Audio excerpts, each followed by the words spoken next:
Assalamualaikum warahmatullahi wabarakatuh. Selamat pagi, selamat siang, salam sejahtera untuk kita semua. Ini merupakan sesi yang ketiga terkait materi feeding program, feeding rate, feed conversion ratio, and feed efficiency. Dari dua materi sebelumnya telah kita bahas, telah disampaikan faktor-faktor yang mempengaruhi FCR serta feed efisiensi atau efisiensi pemberian pakan dalam pemeliharaan udang dan ikan. Kita juga telah membahas terkait dengan peralatan yang digunakan, ya beberapa istilah ataupun beberapa pengertian terkait dengan feeding program.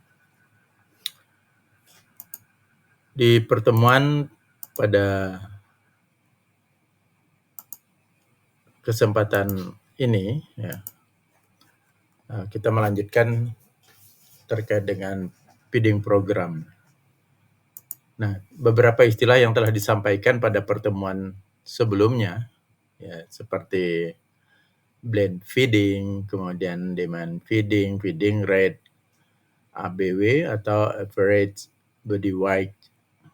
Nah, ada juga istilah ADG, average daily growth, atau pertumbuhan berat harian rata-rata udang. Kemudian ada juga istilah DOC, DOC atau Day of Culture, atau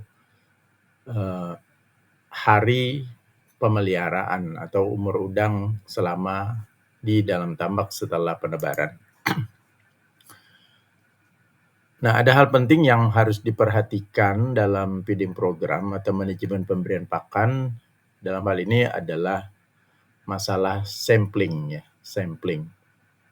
Sampling atau pengambilan contoh secara berkala atau secara rutin untuk menghitung biomasa udang ataupun ikan yang kita pelihara. Kemudian dari hasil sampling dan perhitungan biomasa itu juga dijadikan rujukan untuk penyesuaian pakan harian yang telah kita tentukan dosisnya berdasarkan pertumbuhan kelangsungan hidup udang ataupun ikan yang kita pelihara. Sampling udang merupakan pengamatan kondisi udang yang dilakukan secara periodik. Nah, secara periodik berarti kita harus lakukan secara rutin. Secara rutin selama masa pemeliharaan. Nah, ada yang biasa menerapkan 7 hari sekali, itu samplingnya, ada yang 10 hari, ada yang 15 hari sekali, tergantung dari jenis ikan ataupun udang yang kita pelihara. Sampling atau monitoring adalah pengamatan terhadap kondisi aktual udang di tambak tertentu. Sampling dilakukan untuk mengetahui pertumbuhan atau kondisi udang secara individual dan menghitung kebutuhan pakan udang. Jadi tujuannya adalah menghitung bobot biomas tadi itu, kemudian kita akan menentukan kebutuhan pakan udang, terutama untuk pakan harian. Ada 3 macam sampling yang dikenal dalam pemeliharaan udang. Yang pertama adalah sampling benur. Kemudian ada yang kedua adalah sampling pertumbuhan menggunakan anco. Kemudian yang ketiga sampling pertumbuhan menggunakan jala. Apa yang membedakan dari 3 sampling ini? Kalau sampling benur itu dilakukan sebelum benur ditebar. Jadi pada saat udang atau benih udang yang kita pesan itu datang, kita harus lakukan sampling. Nah, tujuannya diantaranya adalah memastikan jumlah benur yang kita pesan itu datang sesuai dengan jumlah yang kita pesan tadi. Kemudian juga sampling bertujuan untuk memastikan kesehatan dan kehidupan udang yang datang di lokasi kita gitu dari proses pengangkutan. Karena benur itu 100% atau semuanya didatangkan dari luar Kalimantan Barat. Kemudian sampling pertumbuhan menggunakan ancau. Nah, dalam pemeliharaan udang, ancau itu sangat penting ya, terutama untuk budidaya udang secara semi intensif ataupun intensif. Nah, di taman-taman tradisional ada juga menggunakan ancau, tapi karena pakannya umumnya menggunakan pakan alami, lebih banyak mengandalkan pakan alami, maka penggunaan ancau itu menjadi tidak terlalu diperhatikan. Namun, untuk tambak intensif, tambak semi intensif, penggunaan ancau, sampling menggunakan ancau ini sangat diperlukan. Sampling pertumbuhan menggunakan ancau ini biasanya dilakukan pada DOC 25 sampai 35 ya, sampling pertamanya itu. Ancau digunakan karena ukuran udang masih terlalu kecil sehingga lebih mudah mengambil sampel udang menggunakan ancau daripada menggunakan jala. Jadi kalau untuk pertumbuhan. Tapi sampling ancau ini juga tadi untuk mengamati, diantara mengamati nafsu makan udang ya.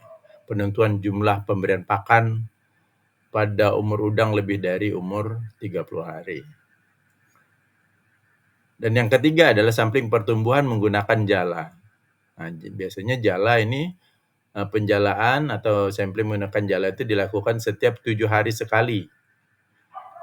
Itu dilakukan pada pagi hari ataupun sore hari. Ya, tujuannya karena pada saat kita melakukan sampling, sebagian udang yang tertangkap itu kan kita angkat gitu. Kemudian pada saat kita melempar jala itu akan berpotensi mengganggu udang yang kita pelihara. Nah, dilakukan pada pagi ataupun sore hari itu untuk mengkondisikan suhu air atau suhu lingkungan tidak terlalu panas. Jadi pada saat kita melakukan sampling, meminimalisir terjadinya stres pada udang yang terjala.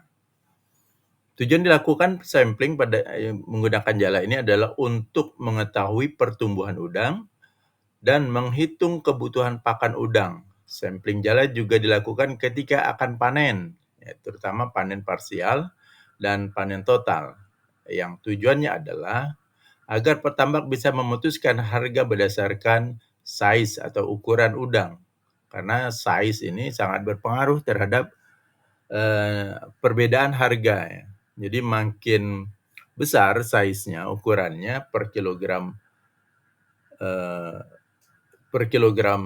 udang itu harganya akan semakin tinggi. Jadi pada saat kita melakukan sampling sebelum panen, maka kita akan bisa menawarkan kepada buyer ya, pembeli itu, dan kita sampaikan berapa ukuran udang yang akan kita jual atau yang akan kita panen. Nah, di tabel berikut ya ada dari 3 macam sampling udang tadi. Ini saya diambil sumbernya dari Aviary ya. Ada tadi sampling benur, kemudian sampling ancau, terus yang ketiga sampling jala. Nah, ini ada tujuannya, tadi udah disampaikan sebelumnya. Kalau sampling benur tujuannya menyeleksi benur yang terbaik sebelum ditebar ke dalam tambak. Sedangkan sampling ancau tujuannya adalah sampling pertumbuhan, bertujuan untuk mengecek pertumbuhan dan keseragaman udang pertama kali, serta memudahkan pengambilan udang yang masih berukuran kecil. Kemudian tujuan yang kedua adalah untuk sampling ancau, sampling pakan bertujuan melihat nafsu makan udang dan penentuan jumlah pemberian pakan. Nah, pada saat dilakukan pengecekan ya sampling pakan ini umumnya dilakukan 1 sampai 2 jam setelah pemberian pakan. Ya, kalau nafsu makannya baik maka periode pemberian pakan di jam berikutnya itu biasanya ditambahkan. Kemudian tujuan sampling jala. Ya. Sampling jala ini untuk mengetahui pertumbuhan udang dan menghitung kebutuhan pakan udang. Jadi penyesuaian pakan udang itu karena berdasarkan dosis ya. Dosis yang telah ditentukan. Nanti ada tabel feeding program. Di slide berikutnya akan disampaikan tabel feeding program.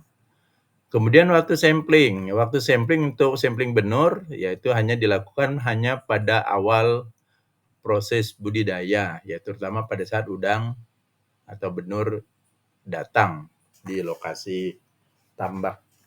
kita. Terus sampling anco ya ini dilakukan, pada waktu sampling pertumbuhan umur 25 sampai 30 hari.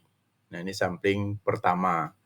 Ya kenapa kita perlu lakukan sampling pertama ini untuk menentukan, berapa jumlah pakan hariannya. Karena di bawah atau sebelum mencapai umur 25 ataupun 35 hari biasanya pakan itu menggunakan sistem blend feeding gitu. Jadi kita tetapkan, berdasarkan perkiraan gitu, berdasarkan, prediksi gitu, udah ditetapkan, jumlah pakannya gitu. Tidak berdasarkan biomasa, tapi setelah mencapai umur 25, 35 hari, baru kita melakukan penyesuaian pakan berdasarkan dosis yang telah dibuat berdasarkan feeding program. Waktu sampling untuk sampling anco ini sampling pakan ya, tadi sampling pertumbuhan, kemudian yang kedua itu untuk sampling pakannya ya setiap 1 sampai 2 jam setelah pemberian pakan. Jadi kita tidak boleh melakukan sampling begitu kita beri pakan langsung kita sampling gitu. Itu enggak akan kelihatan seberapa besar nafsu makan udang gitu. Tapi kalau kita udah lakukan 1 jam ataupun 2 jam setelah pemberian pakan, baru kita lakukan pengecekan di anco, itu akan kita bisa analisis, kita observasi, kita analisis, terkait dengan nafsu makan udang yang kita pelihara gitu. Kalau dia habis berarti nafsu makannya tinggi, tapi kalau hanya setengah maka nafsu makannya itu, rendah gitu, apalagi lebih banyak yang tersisa atau, masih banyak, pakan yang ada di ancau tersebut setelah 1 atau 2 jam pemberian pakan. Kemudian sampling jala ya terkait dengan waktunya tadi ya, sampling jala pada pagi atau sore hari. 2 jam setelah pemberian pakan. Nah, kita juga enggak boleh melakukan sampling menggunakan jala itu begitu kita kasih pakan kita sampling gitu. Nah itu, pertama, distribusi penyebaran udangnya bisa jadi tidak merata. Kedua, udang akan berpotensial stres gitu karena dia lagi makan, kenyang, di jala gitu. Dia sehingga bisa memunculkan stres pada udang. Kemudian frekuensi sampling ya, berapa kali samplingnya, kalau sampling benur tadi ya hanya 1 kali, terutama di awal sebelum penebaran benur. Sedangkan sampling ancau itu sampling pertumbuhan ya 1 sampai 2 kali tergantung dari ukuran udang dan dilakukan 7 hari sekali. Sampling pakan 4 sampai 5 kali dalam 1 hari. Nah, sampling pakan ini 4 sampai 5 kali tergantung dari berapa kali kita memberi makan udang tersebut. Kalau pemberian pakannya 5 kali, maka sampling pakan untuk di ancau itu bisa 5 kali. Kalau 4 kali kita pemberian pakannya, maka samplingnya di ancau juga mengikuti yaitu 4 kali sehari. Kemudian sampling jala, berapa kali frekuensinya? Ya frekuensinya 7 hari sekali sejak udang berumur 25 atau 35 hari masa pemeliharaan. Nah ini ada contoh ya, contoh tabel sampling untuk pertumbuhan. Jadi sampling ke berapa, ini ada kalau di tabel ini paling kiri ini ada angka 3, kemudian tanggalnya, tanggal berapa gitu. Tanggal berapa, terus DOC. DOC ini adalah Day of Culture. Jadi, umur udang selama pemeliharaan. Ini 22 hari kalau di sini ya. Terus di tambak tuh bisa ada beberapa tambak. Ini ada kodenya A2 berarti tambak yang A atau blok A gitu. Untuk tambak yang kedua misalnya seperti itu. Ini ada di sini. Kemudian, harus dicantumkan juga data tebarnya berapa jumlahnya. Di sini contohnya 52.000. Kemudian jumlah sampelnya. Nah, jumlah sampel nih kalau jala gitu berarti kan kita jala tuh. Nah, kita menjalanya bisa beberapa kali. Bisa 2 kali, bisa 3 kali dengan titik yang berbeda. Nah, ini dari 3 kali penjalaan misalnya, itu dapatlah 280 ekor misalnya. Itu nanti dihitung satu-satu berarti. Dihitung satu-satu, kemudian dari 289 ekor ini ditimbang keseluruhannya. Nah, dapatlah berat sampelnya 1.300 gram. Ini contoh ya, contoh saja. Lalu dari berapa beratnya ABW nih? ABW, average body weight. Kan tadi itu ada singkatannya ya, di sini juga ada. Berat rata-rata udang. Caranya gimana? Ya caranya adalah membagi 1.300 gram dibagi total jumlah udang atau jumlah sampel. Dapatlah 4,496 gram. Nah, size-nya berapa? Nah, size-nya ini ya tadi dari 289 ini berapa kilo gitu. Nah, kalau berapa kilo dengan berat 289 ya, beratnya 1,3 kilogram, tinggal dibagi jumlah ini, maka dapatlah size-nya. Di sini contohnya size-nya adalah 222 ekor. Nah, di feeding program biasanya berdasarkan pengalaman dari hasil observasi dan pengalaman para petambak, bisa diprediksikan nih target umur berdasarkan umur. Umur 42 itu berapa, umur 43 dan seterusnya sampai umur 120 hari biasanya pemeliharaan udang gitu. Itu bisa ditentukan targetnya berdasarkan data hasil perhitungan dan pengamatan dan pengalaman dari para petambak ini biasanya telah ditetapkan. Nah, begitu kita sampling ADG hasilnya di umur 42 itu 0,29 di sini datanya ya. 0,29 berarti melebihi target sebesar 0,09 gram. Nah, berarti pertumbuhannya bagus gitu. Kira-kira seperti itu kalau berdasarkan data seperti ini karena berat rata-rata ADG ini hasil pertumbuhan rata-rata dalam satu hari pertumbuhan hariannya. Jadi pertumbuhan hariannya melebihi dari 0,2 gram yang ditargetkan. Jadi dia lebih 0,09 gram pertumbuhan hariannya. Nah, rumus pertumbuhan harian kan sudah dipelajari di beberapa materi mata kuliah yang lain. Terus biomasa, yang di biomasanya caranya seperti apa menghitungnya, yaitu mengalihkan berat rata-rata individu, yaitu 4,49 gram ini dengan total populasi. Nah, kalau populasinya di sini kan awal nebarnya 52.000, kemudian pada saat kita sampling itu ada 50.000. Nah, 50.000 ini ya memang harus ada perhitungan berdasarkan berat gitu untuk menentukan berapa sisa populasi atau berdasarkan luas gitu, penjalaan seperti itu. Nah, dengan SR-nya 96,2%. Nah, ini contoh ya, contoh tabel sampling pertumbuhan. Nah, dalam manajemen pemberian pakan dengan sisi Ancau, di sini bisa diperhatikan ya. Tadi sudah disampaikan bahwa Ancau ini sangat penting terutama untuk budidaya udang semi intensif ataupun intensif. Ada juga super intensif. Jadi penggunaan Ancau ini sangat penting. Apa itu Ancau? Ancau adalah sejenis jaring angkat. Nah, ini seperti gambar sebelah kanan ini. Atau lift net. Alat tangkap ikan ini terdiri dari jaring berbentuk persegi 4. Yang keempat ujungnya diikat pada 2 batang bambu atau kayu dipasang bersilangan tegak lurus. Nah, jadi ini pojok-pojoknya ini diikat terus disimpul di bagian tengahnya gitu, itu maksudnya. Ancau yang dimaksud pada kegiatan budidaya udang adalah sebuah jaring angkat berkerangka, bisa berbentuk persegi atau lingkaran dengan ukuran rata-rata 1 meter persegi yang difungsikan untuk memonitoring pakan udang. Kenapa kita harus menggunakan Ancau?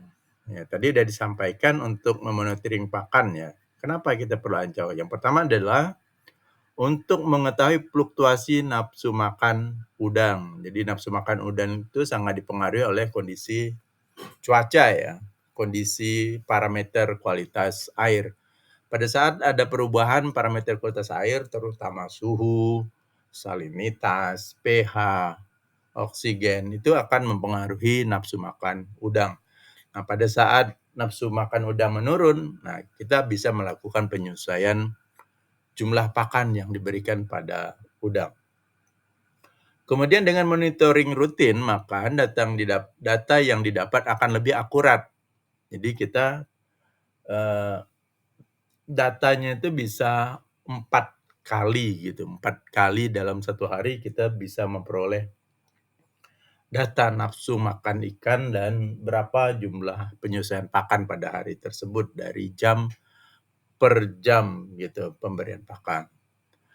Kemudian penggunaan ancau juga sekaligus memonitoring kesehatan udang. Nah, kita bisa amati apakah udang itu sedang molting misalnya, sedang ganti kulit gitu. Nah, biasanya kalau sedang ganti kulit, udang akan nafsu makannya juga akan menurun biasanya. Kemudian keseragaman, apakah semua udang itu ditambak itu rata-ratanya ganti kulit gitu. Nah, kalau dia tidak ganti kulit yang seharusnya ganti kulit atau tidak seragam, nah, apa yang mempengaruhi?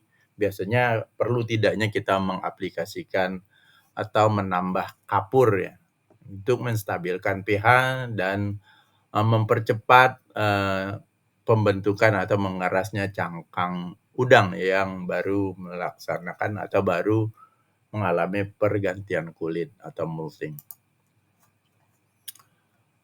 Nah, penggunaan feed tray ataupun ancau biasanya itu diletakkan antara ancau satu dengan ancau yang lain itu harus proporsional. Biasanya dalam satu tambak itu bisa ada 2, ada 3, 4 gitu ancau yang dipasangkan.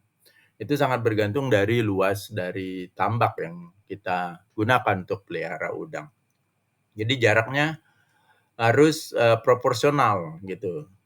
Jadi kalau misalnya bidang ini ya ini misalnya ini tambak nih, frame dari tabel ini, ya penggunaan ancau tidak boleh satu sisi di sini saja, misalnya ada 3, satu di sini, satu di sini, satu di sini, itu enggak boleh. Kalau hanya ada 2 berarti dia di pojok sini satu, kemudian di pojok sini satu, misalnya kalau ada 2. Nah, kalau ada 4 berarti setiap pojok nih dipasang satu-satu, kira-kira itu maksudnya. Nah, kemudian ancau tidak boleh diangkat dan diturunkan secara tiba-tiba. Jadi waktu kita melakukan pengamatan, kita enggak boleh tuh secara mendadak mengangkat ancau, kita angkat gitu, itu enggak boleh. Karena apa, pengaruhnya yang pertama adalah udang itu akan ya selain stres juga dia akan kabur tuh dari ancau, sehingga kita akan sulit mengamati apakah udang yang kita pelihara ini populasinya banyak atau tidak. Kedua, sehat atau tidak. Jadi kita harus pelan-pelan. Kemudian kalau kita juga angkat secara tiba-tiba gitu, pakan itu kita nggak bisa amati karena pakan bisa jadi keluar dari ancau gitu. Jadi kita nggak bisa memastikan apakah pakan itu dimakan atau terbawa arus pada saat kita mengangkat ancau tersebut. Kan harus dilakukan mengangkatnya secara pelan-pelan ataupun menurunkannya juga demikian. Ancau biasanya digantung pada jembatan ancau dan ada juga yang hanya di pelampung. Itu ya secara teknis tergantung dari kemudahan operator untuk melakukan pengamatan. Nah, di tabel ini bisa diperhatikan secara cermat bahwa ada beberapa kondisi ya situasi, kemudian rekomendasi untuk pakannya. Nah, ini contoh ya. Jika hujan saat pemberian pakan, maka rekomendasinya adalah pakan diberikan 50%-nya atau menunggu hujan reda, itu alternatifnya. Jadi nunggu hujan reda. Tapi kalau hujan reda berpotensial lama gitu, maka jatah pakannya pada saat hujan tersebut dengan waktu yang sudah kita tetapkan itu diberikan 50%-nya saja. Nah, 50%-nya kapan? Ya, diberikan pada periode berikutnya atau 4 jam kemudian. Tetapi tidak secara otomatis menjadi 150% di periode pemberian berikutnya. Apa yang menjadi pertimbangan? Yang menjadi pertimbangan adalah pengecekan ancau setelah pemberian pakan. Gitu. Kalau misalnya kita beri 50% dalam 1 jam di ancau itu langsung habis misalnya, maka di periode pemberian pakan berikutnya bisa kita tambahkan. Itu maksudnya. Kemudian situasi terjadinya blooming atau populasi plankton, fitoplankton yang sangat banyak gitu. Ini biasanya akan berpengaruh terhadap kualitas air, baik itu penetrasi sinar matahari ataupun kondisi penggunaan oksigen terutama pada malam hari karena fitoplankton juga akan melakukan respirasi ataupun pernapasan. Nah, biasanya rekomendasi pakannya diberikan 70% selama 3 hari atau menunggu hingga blooming plankton berkurang. Kemudian pada saat molting itu hanya 30% saja pada siang hari dan 50% pada malam hari dan 110% di pagi hari. Ini bisa dilihat ya, bisa dilihat jadi kondisi-kondisi yang ada di dalam tambak selama masa pemeliharaan, kemudian apa yang dilakukan oleh operator. Ini nih pada bagian kanannya. Nah, yang berikutnya adalah beberapa faktor penting mengenai pengecekan ancau untuk penentuan pakan pada jam berikutnya. Jadi misalnya kalau kita berikan pada pagi hari itu jam 8, maka 4 jam kemudian 9, 10, 11, jam 12 siang kita lakukan beri pakan lagi. Nah, untuk memberikan pakan pada jam 12 siang, apakah tetap sesuai dengan dosis yang kita tetapkan atau perlu kita tambahkan atau kita kurangi, bergantung dari pengecekan ancau pada jam 9. Jadi kalau kita pemberian pakannya jam 8, maka jam 9 kita akan harus melakukan pengecekan ancau. Nah, kalau habis, maka ada apa yang harus kita lakukan ya? Biasanya harus melakukan penambahan pakan 5-10%. Jadi beberapa faktor penting yang harus diketahui ya terkait dengan pengecekan ancau. Yang pertama adalah perhitungan pakan berdasarkan nafsu makan udang dilakukan dengan cara melakukan sampling ancau setiap 1-2 jam setelah pemberian pakan. Nah, itu jadi setelah pemberian pakan baru kita lakukan pengecekan ancau. Sampling ancau dilakukan dengan memberikan pakan di ancau setelah penebaran pakan pada jam pakan pertama. Jadi misalnya jam 8 pagi nih kita lakukan pemberian pakan, maka di ancaunya juga kita berikan pakan gitu. Jadi kita tebar di ancau tadi yang jaring berbentuk persegi itu. Berapa banyaknya yang kita berikan pada ancau tersebut? Ya, 0,5-1% dari bobot tubuh udang. Jadi misalnya prediksi kita di tambak kita itu ada 1 ton atau 1000 kilogram, maka maksimum pakan yang kita tambahkan pada ancau tersebut berapa? 1 kilogram kalau kita menggunakan 1%. Tapi kalau kita menggunakan 0,5% berarti kita hanya memerlukan 0,5 kilogram. Ya 1 ton, 1%-nya kan 1 kali 1000 begitu. 1 ton 1000 kilo. Kalau 10%-nya 100. Oh bukan, berarti 1% dari 1000. 1% dari 1000, kalau 10% dari 1000 kan 100. 100 berarti kalau dia 1% dari 1000, 10 kilogram ya. 10 kilogram yang harus kita berikan di ancau. Ya banyak sekali berarti. Nah, kemudian ini ada pendapat Chiang dan Lim Suan. tahun 2012 yang menyatakan bahwa pemberian pakan secara langsung di seluruh tambak udang sebanyak